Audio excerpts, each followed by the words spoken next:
गीतांजलि की ख्वाहिश को आखिरकार अभीरा ने पूरा कर दिया। अपने ही हाथों से उसने गीतांजलि को अरमान सौंप दिया और उसी पल मायरा का दिल पूरी तरह टूटकर बिखर गया। यह पल न केवल इमोशनल था बल्कि बेहद चौंकाने वाला भी, क्योंकि किसी ने भी उम्मीद नहीं की थी कि अभीरा इतनी हिम्मत और त्याग दिखाएगी। स्टार प्लस के पॉपुलर शो यह रिश्ता क्या कहलाता है कि आने वाले एपिसोड में आप देखेंगे कि मसूरी में नवरात्रि के पावन अवसर पर एक बड़ा ड्रामा देखने को मिलेगा। यहाँ पर अभीरा, अरमान और गीतांजलि के बीच ऐसा टकराव होगा जो उनके रिश्तों की दिशा और दशा को हमेशा के लिए बदल देगा। गीतांजलि इस मौके पर अभीरा पर गंभीर इल्जाम लगाती है। उसका कहना है कि अभीरा की मौजूदगी की वजह से अरमान और उसके बीच दूरियां बढ़ रही हैं। बार बार अरमान का ध्यान अभीरा की ओर चला जाता है और यही वजह है कि उनके रिश्ते में खटास आ रही है। गीतांजलि गुस्से और दर्द में भरकर अभीरा से वादा मांगती है।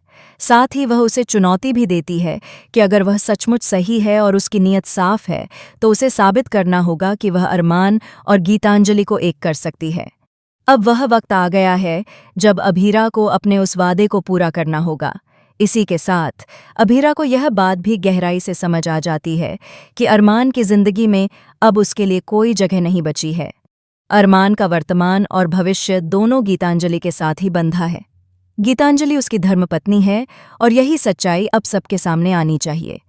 नवरात्रि के पावन अवसर पर जब मंदिर में उत्सव चल रहा होता है तभी गीतांजलि लाल साड़ी पहनकर वहां नजर आती है। उसका रूप और उसकी आभा देखकर यह साफ हो जाता है कि अब वह अरमान की पत्नी है और अरमान के जीवन में उसका ही हक है। इसी पवित्र अवसर पर अभीरा अपने हाथों से गीतांजलि के सिर पर पल्लू रखती है। न केवल इतना ही बल्कि वह अपने काजल का टीका लगाकर गीतांजलि की नज़र भी उतारती है। यह दृश्य बेहद इमोशनल होता है, जहां अभीरा अपनी भावनाओं को दबाकर गीतांजलि का हाथ पकड़ती है और उसे अरमान के हाथों में सौंप देती है। यह कदम उसके त्याग और महानता को साबित करता है। अरमान गीतांजलि का हाथ थामकर वहां से निकल जाता है और दोनों का एक नया सफ़र शुरू हो जाता है। लेकिन इन सब के बीच मायरा का दिल पूरी तरह टूट चुका है। वह स्तब्ध और हैरान खड़ी रह जाती है क्योंकि उसने कभी भी ऐसा अंजाम नहीं चाहा था।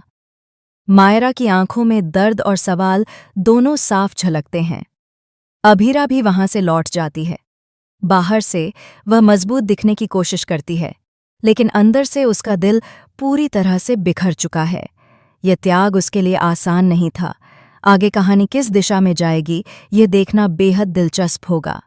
क्या अरमान और गीतांजलि का रिश्ता अब मजबूत होगा? क्या मायरा का टूटा हुआ दिल किसी और नए मोड़ की तरफ ले जाएगा? और सबसे अहम, क्या अभीरा अपने इस बड़े त्याग के बाद खुद को संभाल पाएगी या फिर किस्मत उसे एक बार फिर किसी और इम्तिहान में डाल देगी? आने वाले एपिसोड में यह सब जानने के लिए बने रहिए हमारे साथ। तो दोस्तों, इस एपिसोड को देखने के लिए आप कितने एक्साइटेड हैं? हमें अपनी राय कमेंट सेक्शन में ज़रूर बताएं और चैनल को सब्सक्राइब करना बिल्कुल ना भूलें। संगीत।